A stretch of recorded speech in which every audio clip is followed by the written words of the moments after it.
Welcome FW विनय sir mentor. मैं हूं आपका टीचर एंड दोस्त विनय और आज हम डिस्कस करने वाले हैं जैन धर्म के बारे में। तो चलिए स्टार्ट करते हैं। अगर मैं जैन धर्म के संस्थापक की बात करूं तो हम प्रमुख संस्थापक में महावीर स्वामी को मानते हैं और आपकी कंपटीशन एग्जाम में महावीर स्वामी के व्यक्तित्व के बारे में ही पूछा जाता है। लेकिन उससे पहले हम कुछ उसकी बैकग्राउंड जान लेते हैं कि जैन धर्म का संस्थापक कौन रहा है। आज हम डिस्कस कर रहे हैं जैन धर्म और फर्स्ट क्वेश्चन हमसे पूछा जाता है कि जैन धर्म का संस्थापक कौन रहा। तो जैन धर्म का संस्थापक आप याद रखिएगा एक व्यक्ति रहा है जिसका नाम है ऋषभदेव। व्यक्ति का नाम याद रखना रे, ऋषभदेव, जिसे हम जैन धर्म का संस्थापक मानते हैं। और याद रखना ऋषभदेव को जैन धर्म का फर्स्ट तीर्थकर भी माना जाता है। जैसे आपने सिख धर्म में सुना है ना, सिख धर्म में आपके 10 गुरु रहे हैं, ऐसे ही जैन धर्म में 24 गुरु रहे हैं जिन्हें हम तीर्थकर उपाधि देते हैं। यानी कि जैन धर्म का प्रथम तीर्थकर किसे कहा जाएगा, आपसे अगर पूछा जाता है तो आपको ध्यान रखना है ऋषभदेव। अब जैन धर्म का फर्स्ट तीर्थकर फेमस हो गया ऋषभदेव। क्यों फेमस हो गया? क्योंकि जैन धर्म का ये संस्थापक रहा। इसके बाद 24 तीर्थकर तो हमें याद नहीं रखने हैं, लेकिन एक बहुत ही फेमस है 21वां तीर्थकर। और 21st जो तीर्थकर है उसका नाम है अरिष्ट नेमि या नेमिनाथ। ध्यान रखना रे, 21 और 22 दोनों का नाम नेमिनाथ रहा है।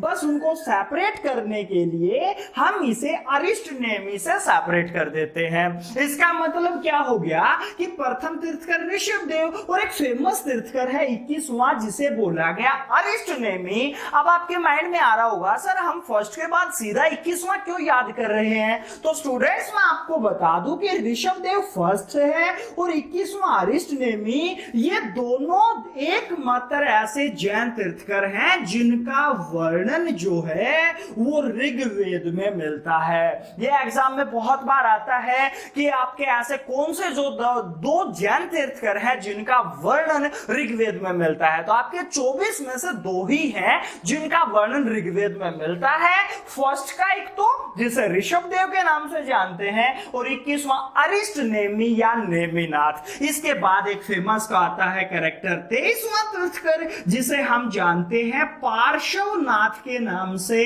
पूछा जा सकता है जैन धर्म का। और 23वां तीर्थकर कौन है? तो जैन धर्म का 23वां तीर्थकर कौन हो गया रे? पार्श्वनाथ। अब ये क्यों फेमस है मैं आपको कुछ चीजें जोड़ के बता रहा हूं, ध्यान रखना। 23वां तीर्थकर इसलिए फेमस है क्योंकि जैन धर्म में 23वें तीर्थकर ने 4 सिद्धांत दिए हैं। इन्होंने कहा है कि अगर किसी व्यक्ति को जैन धर्म फॉलो करना है और अगर वो फॉलो करना चाहता है तो उसको लाइफ में 4 सिद्धांतों का पालन करना पड़ेगा। नंबर 1 अगर बात करें तो आप ध्यान रखेंगे अहिंसा, यानी कि हिंसा नहीं करनी है। सेकंड बात करें तो एक और याद रखना सत्य वचन। अगर मैं थर्ड बात कर रहा हूं तो वर्ड है अस्तेय। और नंबर 4 बात कर रहा हूं तो अपरिग्रह, यानी कि आपका पार्श्वनाथ ने कहा कि अगर जैन धर्म फॉलो करना है तो आपको 4 सिद्धांत फॉलो करने पड़ेंगे। अहिंसा और सत्य वचन आप समझ रहे हो। अस्तेय का मतलब होता है आप अपने लिए धन इकट्ठा नहीं कर सकते हो और अपरिग्रह का मतलब है अगर जरूरत पड़ती है तो आपको घर छोड़ना पड़ेगा। ये 4 सिद्धांत जो थे वो जैन धर्म से रिलेटेड हैं और ये 4 सिद्धांत किसने दिए? पार्श्वनाथ ने। लेकिन अब होता क्या है, एक जैन धर्म का 24वां और लास्ट तीर्थकर आता है जिसे जाना जाता है महावीर स्वामी के नाम से। जैसे ही महावीर स्वामी 24वें तीर्थकर बने, उन्होंने क्या किया, जैन धर्म में एक 5वां और आपका सिद्धांत जोड़ दिया, सेलिबेसी यानी कि ब्रह्मचर्य। याद रखना एक पॉइंट और जोड़ दिया गया, ब्रह्मचर्य। अब कहने का मतलब क्या है कि महावीर स्वामी ने जैन धर्म में संबंधित कितने सिद्धांतों को फॉलो करने को कहा है? तो उसने कहा है 5 को। लेकिन पार्श्वनाथ ने कितने को कहा है? 4 को। तो अब यहां से इंपॉर्टेंट चीज क्या हो गई, थोड़ा सा ध्यान रखना, जब महावीर स्वामी ने 5वां सिद्धांत ऐड किया ब्रह्मचर्य, तो अब इसके साथ थोड़ी सी दिक्कत हो गई। कुछ व्यक्ति ऐसे निकल के आए, उन्होंने कहा कि हम ब्रह्मचर्य को फॉलो नहीं कर सकते हैं, इसलिए उन दोनों में डिस्प्यूट होना शुरू हो गया। कुछ कह रहे थे कि सही है, हम ब्रह्मचर्य फॉलो कर लेंगे, कुछ कह रहे थे हम ब्रह्मचर्य फॉलो नहीं कर सकते। तो उन व्यक्तियों में डिस्प्यूट होना शुरू हो गया, और डिस्प्यूट का परिणाम क्या हुआ कि कुछ व्यक्ति तो पार्श्वनाथ के फॉलोवर हो गए और कुछ व्यक्ति महावीर स्वामी के फॉलोवर हो गए। और जो व्यक्ति पार्श्वनाथ के फॉलोवर थे उन्होंने श्वेतांबर शाखा बना ली, और जो महावीर स्वामी के फॉलोवर थे उन्होंने दिगंबर शाखा बना ली। परिणाम क्या हुआ, जैन धर्म 2 भागों में बट गया, नंबर 1 श्वेतांबर और नंबर 2 दिगंबर। दोनों में मेन डिफरेंस क्या हो गया, मेन डिफरेंस दोनों में है कि पार्श्वनाथ को जो फॉलो करेंगे वो श्वेतांबर हैं, और जो महावीर स्वामी को फॉलो करेंगे उन्हें क्या बोला गया, दिगंबर। तो ये आपको थोड़ा सा आगे चल के काम आएगा। अब चर्चा करते हैं आपके कंपटीशन एग्जाम की। तो आपके कंपटीशन एग्जाम में क्या आने वाला है, याद रखना, जैन धर्म से आपके कंपटीशन एग्जाम में महावीर स्वामी का व्यक्तित्व आने वाला है, कि वो पैदा हुए, उनका जन्म कहां हुआ, कब हुआ था, पापा कौन, माता कौन, वो एटसेट्रा हम पढ़ेंगे। इसको एक बार आप नोट कर लो, मैं रब कर देता हूं। महावीर स्वामी, अगर मैं महावीर स्वामी से कुछ क्वेश्चन आपसे डिस्कस करा दूं तो आपको ध्यान रखना है, अगर उन क्वेश्चनों के आंसर आपको आते हैं तो आप मुझे फटाफट कमेंट करके बताते चलिएगा कि महावीर स्वामी का जन्म कब हुआ था, पूछा जा सकता है, कहां पे हुआ पूछा जाएगा, पापा का नाम क्या था पूछा जाएगा, अरे पापा किस गोत्र से या राजवंश से बिलोंग करते थे पूछा जाएगा, माता का नाम आपसे पूछा जाता है, मम्मी पापा ने इसका प्यार से नाम क्या रखा, मतलब महावीर स्वामी का असली नाम क्या था आपसे पूछा जा सकता है। उसके बाद इनकी शादी कर दी गई, और ध्यान रखेंगे शादी कर दी गई मतलब आपका धन पत्नी का नाम आपसे पूछेगा। उसके बाद बात करें पुत्री ने जन्म लिया, पुत्री का नाम आपसे पूछा जा सकता है। आफ्टर उसने गृह त्याग कर दिया, और कितने वर्ष की आयु में गृह त्याग किया था आपसे पूछा जाएगा। एक चीज और मैं साथ में बताता चल रहा हूं, गृह त्याग क्यों किया था पूछा जा सकता है। गृह त्याग के बाद क्या हुआ, उसको ज्ञान प्राप्त होता है, और ज्ञान प्राप्त कहां हुआ, एक तो स्थान इंपॉर्टेंट है, कौन सी नदी थी रे इंपॉर्टेंट है, कौन से पेड़ के नीचे उसने ज्ञान प्राप्त किया था ये भी इंपॉर्टेंट है। फटाफट कमेंट करते रहिए कि इनके आंसर क्या है। नेक्स्ट, आफ्टर ज्ञान की बात करें तो उनके बाद उन्होंने ज्ञान बांटना शुरू किया, मतलब पहला उपदेश कहां दिया था पूछा जाएगा, उपदेश की भाषा क्या थी रे पूछा जा सकता है, और इनकी डेथ जो है वो कब हुई थी ये भी पूछा जाएगा, और कहां हुई ये भी पूछा जाएगा। पहले इनको डिस्कस कर लेते हैं, उसके बाद आगे बढ़ते हैं। देखिए, महावीर स्वामी की बात कर रहे हैं तो महावीर स्वामी का जन्म बात करें तो 540 बीसी जन्म होता है। कहां पे जन्म हुआ था तो आपको ये ध्यान रखना है, महावीर स्वामी का जो जन्म हुआ है वो कहां पे हुआ, कुंडग्राम वैशाली। ये जगह अगर आपसे पूछा जाए कि प्रेजेंट कहां पे है तो कुंडग्राम वैशाली प्रेजेंट बिहार में चल रही है जगह। पापा का नाम पूछा जा सकता है, सिद्धार्थ रहा है। अरे एक चीज ध्यान रखना, पिछले लेक्चर में हमने पढ़ा था गौतम बुद्ध के पापा का नाम क्या था, तो उनके पापा का नाम शुद्धोधन, लेकिन सिद्धार्थ नाम सुना लग रहा है। सिद्धार्थ याद रखना गौतम बुद्ध का रियल नेम रहा। अरे किस गोत्र का स्त्रीय था, जांत्रिक, जांत्रिक गोत्र का स्त्रीय रहा है। माता का नाम पूछा जा सकता है, याद रखना रे त्रिशला देवी। मम्मी पापा ने इसका नाम प्यार से वर्धमान रखा था, कुछ टाइम बाद शादी कर दी गई यशोदा नाम की लड़की से, और एक पुत्री पैदा हुई जिसका नाम रखा गया प्रियदर्शनी। और एक और चीज ध्यान रखना रे, प्रियदर्शनी की अगर मैं बात कर रहा हूं तो इसी का दूसरा नाम और रहा है अनोजा भी कहा जाता है इसी को, इसी का दूसरा नाम अनोजा है। प्रियदर्शनी रियल नेम इसका रहा है।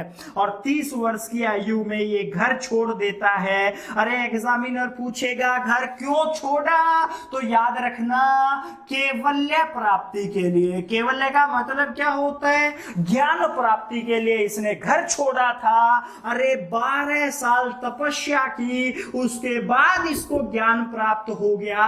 कहां पे ज्ञान प्राप्त हुआ था पूछा जा सकता है।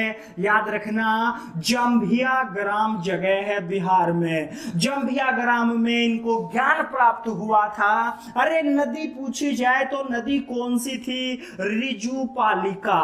याद रखना रिजुपालिका नदी के किनारे इनको ज्ञान प्राप्त हुआ। साल वृक्ष था, जबकि ध्यान रखना रे गौतम बुद्ध को ज्ञान प्राप्त हुआ था पीपल के पेड़ के नीचे, और इनको ज्ञान प्राप्त होता है साल वृक्ष के नीचे। ज्ञान प्राप्ति के बाद उपदेश देना स्टार्ट कर दिया, और पहला उपदेश कहां पे दिया था, पावापुरी में दिया था। भाषा पूछी जा सकती है, अरे ब्राह्मी है। एक चीज और मैं फिर बताता चल रहा हूं रे, गौतम बुद्ध की भाषा पाली नहीं है, उन्होंने पहला उपदेश ब्राह्मी में दिया था, क्योंकि ये एनसीईआरटी ने चेंज कर दिया है। तो आपको एनसीईआरटी के अकॉर्डिंग चलना है, चेंज हुआ याद रखना है। दोनों ने उपदेश कौन सी लैंग्वेज में दिए हैं, ब्राह्मी में। बात कर रहे हैं डेथ कब हुई, सीधा याद नहीं करेंगे। देखिए 540 बीसी पैदा हुआ था रे, 72 साल जिएगा, यानी कि मरेगा कब, 468 बीसी। बीसी की घटनाएं हैं, इसलिए ध्यान रखना उल्टी घटनाएं चलेंगी। जोड़ रहे हैं लेकिन रियल में यहाँ पे माइनस हो गया होगा, दिख रहा होगा आपको। 468 बीसी डेथ हो जाती है। कहां पे मरेगा, देन पावापुरी में इसकी डेथ हो जाएगी। याद रखना जगह प्रेजेंट ये भी कहां है, बिहार। कंफ्यूज नहीं होना रे, पहला उपदेश भी पावापुरी में दिया था, और इनकी डेथ भी कहां होती है, पावापुरी में। बात करेंगे नेक्स्ट, पहले इसको आप नोट करें, मैं रब कर देता हूं। आफ्टर डेथ क्या होता है, अगर मैं जैन धर्म की बात करूं तो महावीर स्वामी के मरने के बाद जैन धर्म 2 भागों में बढ़ जाता है। फर्स्ट बोला जाता है श्वेतांबर, और सेकंड बोला जाता है दिगंबर। याद रखना एक श्वेतांबर और एक दिगंबर, दोनों में फर्क क्या है। श्वेतांबर में ध्यान रखना सफेद वस्त्र धारण करते हैं व्यक्ति, जबकि दिगंबर में वस्त्र पहनते ही नहीं है, मतलब वो निर्वस्त्र रहते हैं, थोड़ा सा फेमस। तो ये आपका एक डिफरेंस है। नेक्स्ट बात करें तो याद रखना श्वेतांबर आपको मोस्टली नॉर्थ इंडिया में देखने को मिलेंगे, और दिगंबर जो है वो मोस्टली साउथ इंडिया में देखने को मिलते हैं। नॉर्थ इंडिया में आपने देखा होगा मोस्टली कुछ व्हाइट कपड़े पहने होते हैं, जैनिज्म मुंह पे पट्टी लगाई होती है। देन वो जैन धर्म की कौन सी शाखा के फॉलोवर होते हैं, श्वेतांबर। और दिगंबर आपने कुछ नाम सुने होंगे, जैसे तरुण सागर सुना हो, पुलक सागर सुना हो। और तरुण सागर से याद आया रे मेरे को, हरियाणा के एग्जाम में मोस्ट इंपॉर्टेंट क्वेश्चन है क्या आपका पूछा जा सकता है, कौन सा जैन मुनि रहा है जिसने हरियाणा की विधानसभा को संबोधित किया है। याद रखना तरुण सागर। प्रेजेंट हमारे बीच नहीं है वो, लेकिन हरियाणा की विधानसभा को संबोधित करने वाला एक जैन तीर्थकर रहा है। तो याद रखेंगे वो मोस्टली साउथ इंडिया में मिलते हैं, ये नॉर्थ इंडिया में मिलते हैं। बात करें जैन धर्म में, ध्यान रखना ये पार्श्वनाथ के अनुयायी हैं। हुज पार्श्वनाथ कौन रहा है, मैंने जस्ट पीछे बताया था आपको। और ये जो है वो महावीर स्वामी के फॉलोवर है, मतलब ये महावीर स्वामी के अनुयायी हैं। और जैन धर्म वाले, ये जो श्वेतांबर वाले हैं, वो पार्श्वनाथ के फॉलोवर। दोनों के अध्यक्ष अलग अलग रहे हैं। अगर मैं इसके अध्यक्ष की बात करूं तो इनका अध्यक्ष रहा है स्थूल भद्र, और इनका अध्यक्ष रहा है भद्रबाहु। याद रखेंगे, अरे भद्रबाहु से क्वेश्चन याद रख लेना। एक कल्पसूत्र पुस्तक का रचयिता पूछा जाता है। कल्पसूत्र किताब का राइटर कौन है, भद्रबाहु। और हिस्ट्री में याद रखना सूत्र वर्ड की 3 किताबें ही हैं ओनली। कौन कौन सी मैं बता दूं, देश कल्पसूत्र आपने सुना नाम फर्स्ट, एक नाम सुना होगा देन काम सूत्र, और एक नाम और सुना होगा माध्यमिक सूत्र। याद रखना तीनों का राइटर अलग अलग है। कल्प सूत्र का राइटर पढ़ लिया कौन है, भद्रबाहु। काम सूत्र का वात्सायन और माध्यमिक सूत्र का नागार्जुन। अरे वही नागार्जुन है जिसे आइंस्टाइन ऑफ इंडिया कहा जाता है। फटाफट नोट करो, बात करेंगे जैन काउंसिल की। जैन काउंसिल, अगर जैन काउंसिल की बात की जाए तो जैन संगीतियां संख्या में कितनी हैं, ध्यान रखेंगे रे 2 जैन काउंसिल हैं। जैसे हमने बौद्ध संगीतियों के बारे में पढ़ा था, बौद्ध संगीतियां 4 थी। अगर वो वीडियो किसी ने नहीं देखा है तो आप डिस्क्रिप्शन बॉक्स में जाइए और वहां से लिंक कॉपी करके वीडियो देख सकते हो। जैन काउंसिल की बात करें तो पहली जैन संगीति याद रखना, फर्स्ट जैन काउंसिल 322 बीसी में होती है। पूछा जाएगा कहां पे हुई, तो स्थान याद रखना रे पाटलिपुत्र में होती है। अगर आपसे अध्यक्ष पूछा जाता है तो अध्यक्ष ध्यान रखना रे भद्रबाहु रहे हैं। पूछा जाएगा क्या ध्यान रखेंगे, फर्स्ट जैन काउंसिल कब हुई, तो पहली जैन संगीति 322 बीसी पाटलिपुत्र जो है वहां पे होती है। अध्यक्षता किसने की थी, भद्रबाहु ने। लेकिन आपसे पूछा जाए कि उस टाइम पर राजा कौन था, यानी कि CGM, मैं शॉर्ट से लिख रहा हूं, मतलब होता है चंद्रगुप्त मौर्य। तो आपको थोड़ा सा ध्यान रखना है CGM क्या है। नेक्स्ट बात कर रहे हैं सेकंड जैन काउंसिल, बात करें तो कब होती है, 512 AD में होती है। याद रखना पहली BC में है और ये AD में है। कहां पे होगी, जगह याद रखना वल्लभी जगह है, और वल्लभी जगह कहां पे है, गुजरात में आती है। ध्यान रखेंगे अध्यक्षता किसने की थी, तो अध्यक्षता समा सर्वण नाम का एक व्यक्ति था, समा सर्वण। और याद रखेंगे और दिस राजा कौन था इस संगीति के टाइम पर, तो मैं आपको बता दूं ध्रुव सेन फर्स्ट, ये गुजरात के राजा थे जिन्होंने ये जैन काउंसिल कराई थी। तो ध्यान रखेंगे जैन संगीतियां 2 ही है इंपॉर्टेंट, कौन कौन सी, फर्स्ट 322 में, सेकंड 512 में। इनका स्थान मोस्ट इंपॉर्टेंट है। पहली कहां होती है, पाटलिपुत्र में। सेकंड कहां होती है, वल्लभी गुजरात में। पहले का अध्यक्ष कौन था, भद्रबाहु। सेकंड का समा सर्वण। बात कर रहे हैं शासक कौन रहा है, तो शासक ध्यान रखेंगे फर्स्ट का CGM और सेकंड का कौन रहा है, ध्रुव सेन प्रथम। आज के इस लेक्चर में हम इतना ही पढ़ने वाले हैं। मिलते हैं किसी नए टॉपिक के साथ नेक्स्ट लेक्चर में। पर हाँ याद रखना इस टॉपिक से रिलेटेड भी आपको एक क्विज डिस्क्रिप्शन बॉक्स में मिलेगी। आप पहले डिस्क्रिप्शन बॉक्स में जाइए, क्विज के ऊपर क्लिक करो और क्विज सोल्व करके एक्सपीरियंस मेरे साथ शेयर करो। Thank you.